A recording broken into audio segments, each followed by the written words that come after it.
These Asian-inspired meatballs with veggies and hoisin dipping sauce is the perfect sheet pan meal.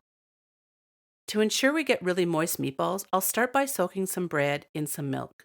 And while that's doing its thing, I'll prep some red pepper slices and then some simple broccoli florets. I'll toss the veg in some oil, sprinkle on some salt and pepper, and then place it on my sheet pan. Now, back to the meatballs. Let's start with the aromatics. I love ginger in this recipe because it adds a pungent, sweet, and fiery flavor.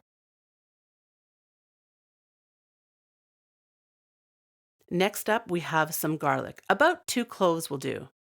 And then to add a little bit more freshness, we'll add some green onions. Now, everything goes into the bowl: the meat, the green onions, ginger, garlic, five spice, and some soy for salt. Now, get in there with your hands. It really is the best way to mix this up. These meatballs are going to get an extra layer of flavor. So to a sheet pan, I'll add some chopped up cilantro and some sesame seeds. Now to portion the meatballs out, I like to use this mini ice cream scoop.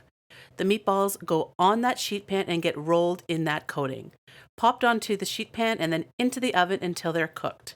Now, a dipping sauce of mayo, hoisin, sambal oelek, and sesame oil is the perfect accompaniment.